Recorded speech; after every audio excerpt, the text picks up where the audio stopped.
J'ai le plaisir d'inaugurer une nouvelle émission aujourd'hui avec une invitée de marque puisque aujourd'hui et cette année, elle fête ses 40 ans de carrière. C'est notre animatrice Animalia, c'est Caroline Martin. Ça Oui, me fait ne rajeunit plaisir pas, d'ailleurs. qu'on ne rajeunit pas, effectivement. Bonjour Laurent, Voilà, bonjour tout le monde. bonjour. On est ensemble pour se faire plaisir aussi et pour évoquer ses 40 ans de carrière de radio essentiellement. Ça a commencé comment? Parce que ça a commencé très jeune. Ah ben oui, parce qu'autrement, vous imaginez bien l'âge que j'aurais sinon. Oui, j'ai commencé très jeune, j'ai commencé à 13 ans et demi. Donc c'était la belle époque des radios libres, comme on appelait ça à l'époque dans les années 80, début des années 80, en 81 forcément, puisque vous l'avez dit, ça fait 40 ans. Il y avait des petites radios un petit peu partout dans les quartiers, dans les villages. Et j'ai donc commencé à faire de la radio comme ça. Moi, j'étais une grande fan de Jacques Mercier et je rêvais de passer un jour derrière un micro. Et c'est comme ça que ça s'est fait progressivement. Jacques Mercier, c'est un peu notre Michel Drucker à nous, hein. On Oui, peut le tout à dire. fait d'ailleurs. Pas bon Jacques, si tu nous vois. Oui, Jacques, on en profite pour te saluer au passage. D'ailleurs, il le sait que c'est grâce à lui que j'ai un jour franchi le pas. Il y a de l'animation et ça se passait comment? Au début, c'était quoi? C'était de ce qu'on appelle de l'enchaînement de disques où il y avait vraiment de la construction d'émissions. Il y avait comment ça s'est passé? Moi, il y avait déjà un petit peu de la construction d'émissions quand même. J'avais des rubriques, j'avais des spéciales, des émissions spéciales par exemple pour l'Eurovision, des spéciales pour les vacances. J'adaptais les chansons que je diffusais en fonction des thèmes dont je parlais, etc. Donc oui, c'était bien sûr essentiellement musical quand même. Et j'avais une émission tous les week-ends sur une petite radio locale de Warem à l'époque qui s'appelait Radio Betrave. Radio Betrave. Et puis après, j'ai enchaîné avec d'autres radios, Radio Mosaïque, Radio 47, Radio Club. Et de fil en aiguille, je suis arrivée à de plus grosses stations par la suite. Quand j'ai commencé à vraiment en faire mon métier, on va dire, puisque vous l'avez compris, à l'âge de 13 ans, évidemment, ce n'était pas un métier, c'était un hobby. Justement, comment ça a été pris dans l'entourage à l'école? Voilà, la miss qui fait de la radio, c'est pas tout le monde ne fait pas ça. Il y avait un petit peu à boire et à manger, on va dire. Hein. Il y avait d'un côté les gens qui étaient waouh, elle fait de la radio, c'est génial, et puis d'un autre côté, bon, les gens qui disaient ouais, elle se la pète parce qu'elle fait de la radio. Enfin bon, alors que bon, c'était pas du tout le cas. Je me la pétais pas. D'ailleurs, ceux qui me connaissent depuis savent que je suis pas du tout comme ça. Il y avait un petit peu de tout, mais moi de toute façon, rien ne pouvait me détourner de ma voix parce que c'était vraiment ça que je voulais faire dans la vie. Et à partir du moment où j'ai commencé à titiller du micro, je me suis dit c'est vraiment ça que je veux faire. C'est mon métier, c'est ça que je veux. Et même mon papa, d'ailleurs, à l'époque, n'a pas réussi à me convaincre du contraire. Oui, justement, j'allais y arriver. Comment les parents ont-ils pris ça? Parce qu'évidemment, à l'époque, on gagnait pas un sou. Hein. Par contre, on en dépensait beaucoup. Oui, tout à fait. On payait même une cotisation. D'ailleurs, à l'époque, je me souviens qu'on payait 250 francs belges par mois de cotisation. Pour pouvoir bosser. Pour pouvoir bosser. On devait encore acheter ses disques, etc. Puisqu'à l'époque on parlait de 45 tours, de 33 tours, ce n'était pas comme maintenant. Les parents, à partir du moment où c'était un hobby, ça allait. Mais dès que j'ai commencé à parler du fait d'en faire mon métier, là ça a commencé à coincer parce que bon, c'était métier artistique, mais t'es complètement folle, tu vas pas gagner ta vie, fais autre chose. Enfin bon, garde ça sous le coude, mais fais-en un hobby, mais pas autre chose. Et j'ai dû un petit peu batailler ferme là pour obtenir ce que je voulais au bout du compte, quoi. On a découvert aussi, au bout d'un moment, cette possibilité d'avoir le premier contrat avec des espèces sonnantes et trébuchantes qui tombent. Oui. C'était quand? Ah, alors, là donc après la période radio libre, comme je l'ai décrite avec les petites radios de quartier, de village, j'ai eu l'opportunité de travailler le week-end pour Radio Contact, qui était encore tout à fait indépendante du groupe RTL. Les gros débuts, hein, les gros débuts de Contact. Les gros débuts de Contact. Là, je travaillais le week-end à Grivnier. Mais là, je n'étais toujours pas payée. Et puis, j'ai eu l'occasion de travailler sous contrat. Mon premier contrat de travail, c'était pour Radio Ciel à Seraing. On travaillait au 24e étage d'un énorme building, je m'en souviens très bien. Et là, je travaillais, j'étais temps plein. Donc, j'enregistrais les programmes de nuit et je devais faire une émission aussi tous les jours. Enfin, c'était du 6 jours sur 7, si je me souviens bien. Et là, j'avais vraiment mon contrat, mon CDI, que j'ai gardé 6 mois. Ça, c'était mon premier gros contrat radio. On a cheminé, on vous a connu aussi à Radio Nostalgie, parce que vous avez été une des nombreuses voix de Radio Nostalgie, il y en a toujours. L'époque Nostalgie, c'est le cas de le dire, c'est un petit peu aussi de la nostalgie. Quand on parle ensemble de ça, c'est une époque avec énormément de bons souvenirs. Oui, absolument. D'abord parce que Radio Nostalgie, c'était une radio qui me plaisait beaucoup à l'époque. Et j'avais envoyé plusieurs fois ma candidature avec toujours la même réponse, c'était non, vous ne correspondez pas au profil, non, nous n'avons besoin de personne. Et puis finalement, j'ai eu l'opportunité de passer un casting et d'être engagée. Je suis restée 10 ans quand même là-bas, où je suis passée par toutes les tranches horaires. Alors ça a été du 5-7 le matin, en passant par le 16-19 l'après-midi, le 14-17, le 9-13, le week-end, les jours fériés. J'ai eu des séquences aussi à faire, à rédiger. J'ai fait du montage, j'ai fait tout un tas de choses vraiment très différentes. Et j'ai eu l'occasion d'avoir des amis là-bas tout à fait fabuleux. D'ailleurs, ceux qui me regardent peut-être aujourd'hui se reconnaîtront parce qu'il y en a toujours qui y travaillent. Donc oui, ça a vraiment été une très très belle époque, plus ou moins insouciante, on va dire. Donc ça a duré 10 ans. Et puis voilà, puis ça s'est terminé, comme toute chose se termine à un moment dans la vie, mais j'en garde un très très bon souvenir. Est-ce que beaucoup de personnes ne savent pas aussi, c'est que vous avez été dans la presse écrite. Alors ça, c'est une autre aventure. Ah oui. C'est à peu près à la même époque, hein, je pense, oui. Plus ou moins. Donc là, Caroline Martin prend des photos et rédige des articles, et même rédactrice en chef. Attention, s'il vous plaît. Oui. Arrêtez, vous allez me faire rougir. Donc oui, effectivement, mais j'ai commencé à faire de la presse écrite, même quand je travaillais déjà en radio libre au début dans les années 80. On avait eu l'occasion à l'époque de faire une sorte d'échange avec le journal La Wallonie à Liège. Donc la petite radio où je travaillais passait les infos du journal La Wallonie, et donc j'ai eu l'opportunité d'aller faire un stage à la rédaction, de voir un petit peu comment ça se passait, d'aller faire des petits micro-trottoirs, ce genre de choses, et puis d'écrire mes premiers articles. Donc oui, effectivement, j'ai travaillé en presse écrite. Et puis, quand j'ai eu une période un petit peu creuse en radio, entre ma période Radio Ciel, Radio Contact et Radio Nostalgie, j'ai travaillé vraiment 3 années, on va dire comme ça, plus ou moins à temps complet en presse écrite pour un magazine Lifestyle à Bruxelles. Et là, effectivement, j'ai été journaliste, puis rédactrice en chef adjointe, puis rédactrice en chef. Et c'était vraiment donc des reportages tous azimuts sur la cuisine, les voyages. C'était très varié et c'était très intéressant aussi. Les voyages, on va justement y venir, parce que là, c'est vraiment la Caroline Martin que tout le monde connaît. Quand on est sur son profil, on voit, où il y a d'ailleurs un blog pour l'instant, sur lequel vous travaillez, Tescapade. Tescapade, oui. Voilà, un peu mis en sommeil suite aux problèmes de santé actuels. C'est vrai que on n'a pas su voyager comme on le voulait, mais vous avez eu l'occasion de voyager énormément. Vous êtes allé jusqu'en Australie. De magnifiques souvenirs, de magnifiques voyages, on les a évoqués. C'est cette époque toujours un peu nostalgique aussi à chaque fois, parce que malheureusement on n'est pas pensé non plus à ramener un reportage vidéo qu'on pourrait utiliser maintenant, aujourd'hui. Ah bah non, pas de bol, parce que bon, moi c'est vrai qu'à la base je suis plus photo que vidéo, donc les photos là vous avez pu en voir des centaines traîner chez moi, puisque vous êtes chez moi en ce moment. Non,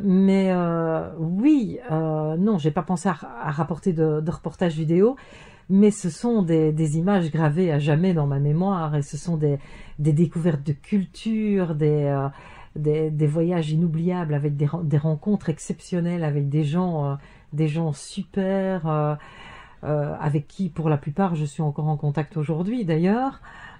Ça s'oublie pas. Je pense que j'avais lu un jour une phrase que je trouve très mienne, c'est on a vu, attendez, j'essaie de me rappeler la phrase convenablement pour ne pas vous la massacrer. L'univers est un livre dont on n'a lu qu'une page quand on n'a vu que son pays. Et je trouve ça tellement beau et tellement vrai. Le plus beau souvenir de voyage? Ah, ça, c'est le piège à con, si vous me permettez l'expression. Comme d'habitude avec moi.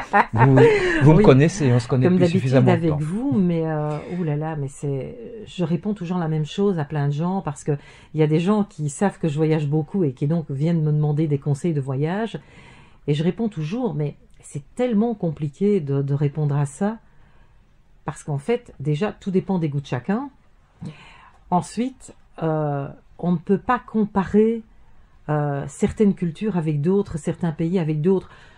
On ne peut pas comparer, je sais pas, les États-Unis avec l'Australie ou avec la Malaisie. Ce sont des cultures différentes, ce sont des paysages différents. Donc, moi, je n'ai pas de plus beaux souvenirs en tant que tel. Il y a bien sûr des paysages qui m'ont marqué, mais tous les voyages m'ont marqué à leur manière.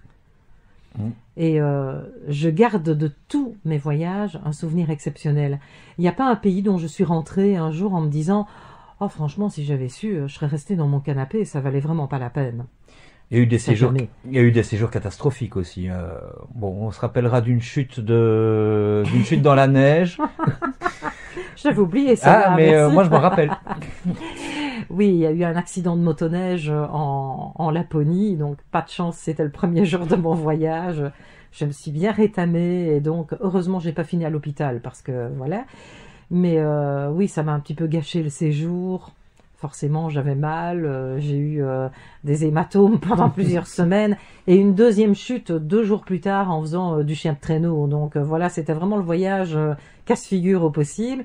Mais malgré tout, j'en garde un bon souvenir parce que les paysages étaient magnifiques, les expériences en tant que telles étaient magnifiques. On fait pas tous les jours du traîneau à chien, on fait pas tous les jours du traîneau à renne, ni de la motoneige non plus d'ailleurs, ni de la pêche sous la glace. J'ai un souvenir exceptionnel en Australie, c'était d'un vol fait en montgolfière au-dessus de l'Outback, donc le centre rouge. On décolle au lever du soleil et donc on voit depuis la montgolfière les kangourous courir dans le désert, dans la plaine, au lever du soleil avec une lumière juste extraordinaire. C'est juste fabuleux. Et parfois, quand vous racontez des catastrophes aussi, on a envie d'en rire.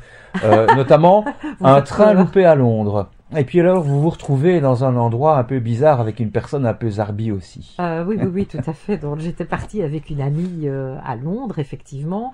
Et c'était l'amie, toujours en retard, jamais ponctuelle, enfin bon. Et ça faisait déjà un petit bout de temps que je lui disais, faut qu'on y aille, on va rater l'Eurostar. Et là, elle me dit, mais non, ça va aller. Et évidemment, on s'est retrouvés bloqués dans un bus qui n'avançait plus au milieu de nulle part, puis prendre un métro, enfin bref, on était vraiment trop juste pour avoir le train. On est arrivé à Waterloo Station, à l'époque c'était toujours à Waterloo Station, et le train nous est filé sous le nez. Et donc, évidemment, il n'y en avait pas d'autres ce jour-là. Les hôtels complets, c'était en pleine période de Noël. Et là, elle me dit, bon, t'inquiète pas, on va aller boire un verre dans un bar. Ok. Et là, on commence à raconter un petit peu nos misères, comme quoi on n'a pas d'endroit où dormir et tout. Et puis là, il y a un gars qui sort de nulle part, qui nous invite à venir dormir chez lui. Moi, un petit peu téméraire, mais bon, un petit peu quand même, mais pas trop. Elle qui fonce à 200%, dedans. Ouais. Ah ben super, on va aller loger. Je dis mais t'es folle. Je dis c'est peut-être quelqu'un qui va nous découper en morceaux. Enfin bon, t'en sais rien, tu le connais pas. Et toujours est-il que On n'a jamais retrouvé Jack l'Éventreur. Oui, c'est ça, on ne l'a jamais retrouvé, mais c'était pas lui, à mon avis, ou alors on avait une tête qui lui revenait suffisamment pour ne pas nous faire terminer comme ça. Donc on a fini sur un matelas dans une chambre d'amis qui n'était pas tout à fait aménagée, et le lendemain matin, on a retrouvé Waterloo Station en un seul morceau. On arrive fin des années 2000, et puis là, il y a, on va dire c'est en dents de scie, c'est en haut, c'est en bas. C'est difficile pour chaque animateur de radio de vraiment trouver sa place. Oui, tout à fait. Et puis, je suis partie de Nostalgie. J'ai vivoté pendant quelques semaines. Et puis là, j'ai eu l'opportunité de passer un casting pour la RTBF. Et là, ça a de nouveau été une très très belle période parce que c'est assez marrant en fait. Il y a vraiment des découpes comme ça. On va presque dire de décennie en décennie, voire de 5-6 années en 5-6 années. Et là, j'ai eu l'opportunité de travailler avec une super équipe à Vivacité Namur pendant, encore une fois, 7-8 ans. Et là, c'était vraiment, mais vraiment, la belle vie. Parce qu'on s'est super bien amusé. C'était vraiment une chouette équipe avec laquelle on faisait des chouettes reportages. J'ai travaillé sur l'émission du matin, puis après sur l'émission de l'après-midi qui s'appelait Aller-Retour. Qui couvrait aussi le Brabant Wallon, si je me rappelle bien. Le Brabant Wallon et la province de Luxembourg. Ça faisait quand même un vaste territoire à couvrir. Un vaste territoire, oui, mais on émettait depuis Namur. Et franchement, j'en profite aussi d'ailleurs pour saluer toute l'équipe de Viva Namur, s'ils écoutent, s'ils regardent, parce que ça reste des souvenirs impérissables. On a eu des mots aussi il n'y a pas très longtemps sur Facebook avec ce souvenir. La photo de Caroline Martin sur les bus qui roulaient dans le centre-ville. On a eu des petits mots assez amusants aussi avec les collègues. Ça fait quoi d'avoir sa photo sur un bus? Vraiment, on a l'impression d'être aux États-Unis. Ce qui fait surtout bizarre, c'est de voir passer le bus avec votre tête dessus. Parce que nous, on avait un studio vitrine à Namur, donc il y a des moments où moi j'étais en émission et puis je tournais la tête et je voyais passer le bus avec moi dessus. Donc c'était assez bizarre, oui. On n'a pas trop l'habitude chez nous de ce genre de choses. Et alors, ce qui était assez particulier aussi, c'est quand j'allais au magasin et que, par exemple, la caissière me regardait, l'air de dire « J'ai déjà vu votre tête quelque part, mais où ?» Et moi qui marchais à fond dedans et qui lui disais pas, évidemment. Donc, une toute belle période. On va, avant d'arriver vraiment à la fin de l'interview, c'est-à-dire à maintenant, hein, donc ce que vous faites pour l'instant, on va parler de cette passion pour les chats quand même, parce que ça, on ne s'est pas passé à côté. Oui. On les voit pas pour l'instant, hein, je sais pas pourquoi. Ils ont peur des caméras, là pour l'instant, voilà. Je sais pas, c'est peut-être... Je sais pas où ils sont partis. Hein, c'est peut-être le cadreur qui leur a fait peur, c'est peut-être Michel qui... voilà. Cette passion pour les chats, ça vient d'où? Je dirais que j'ai toujours aimé les animaux en général depuis toute petite. J'ai eu un premier chat qu'on avait adopté sur la braderie de Warem quand j'étais chez mes parents. Et puis je suis restée quelques années sans chat et j'en ai repris par la suite parce que bon, c'est vrai que quand je vivais en appartement, c'était pas toujours évident.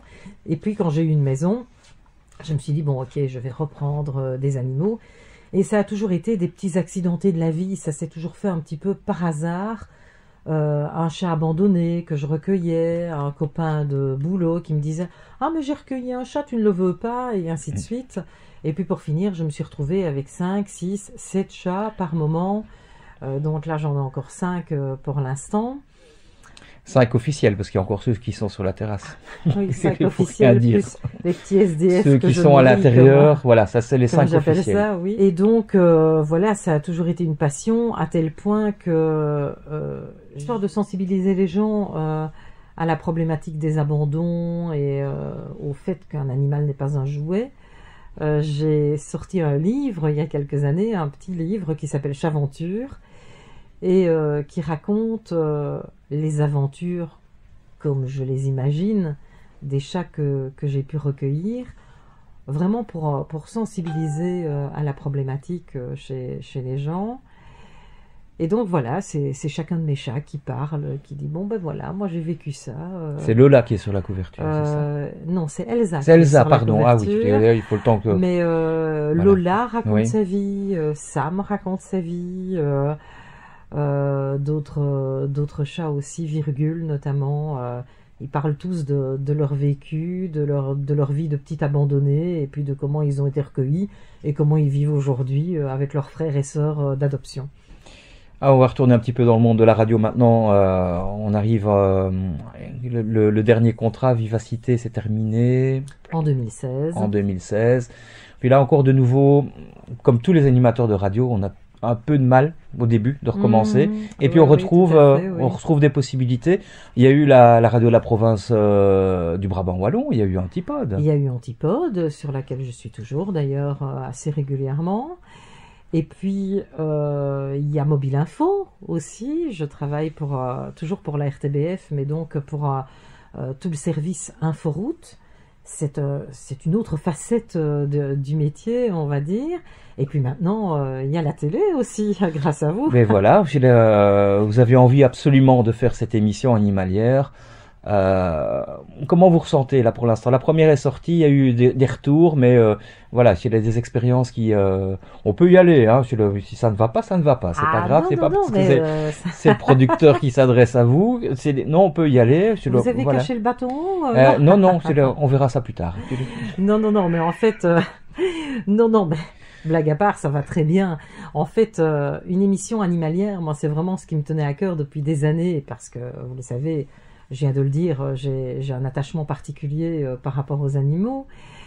Et j'avais vraiment envie de m'investir dans la cause animale, de parler des animaux avec les gens, d'aller voir des animaux, de faire vraiment une émission centrée sur nos amis à poil et à plumes.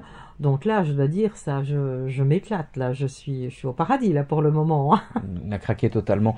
D'autres ambitions peut-être pour la suite? Parce que 40 ans, ça se fête, mais c'est pas fini. Oui, ben écoutez, vu que j'aime le tourisme, donc m'investir peut-être un petit peu plus avec notre ami Michel qui travaille sur Touristica dans l'émission touristique, ça me plairait bien.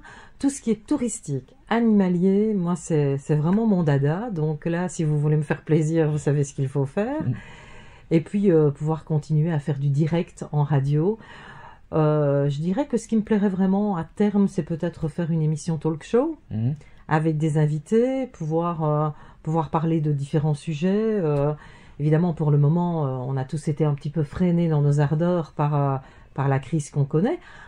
Mais voilà, je garde ça dans un petit coin de ma tête. Et si quelqu'un a un projet à me proposer, je suis toujours...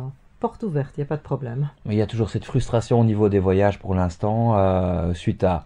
on sait, hein, on parle de pandémie, on parle de problèmes. Le premier voyage que vous referiez là tout de suite maintenant, si on dit on peut y aller? Là tout de suite, je dirais le Costa Rica, parce que c'était mon projet de l'an dernier, qui est un petit peu tombé à l'eau, puisque les frontières étaient fermées, etc. Donc là, c'est vraiment ce pays-là. Mais après... des projets de voyage, je pense que j'en ai pour 3 vies, donc si je peux me réincarner, ça sera très bien. J'aimerais faire le transsibérien, j'aimerais faire des voyages comme des îles comme Tahiti, Bora Bora, Vanuatu, ce genre de choses. Donc franchement, il y a du boulot, la Russie aussi, mais plus centré sur des villes comme Saint-Pétersbourg.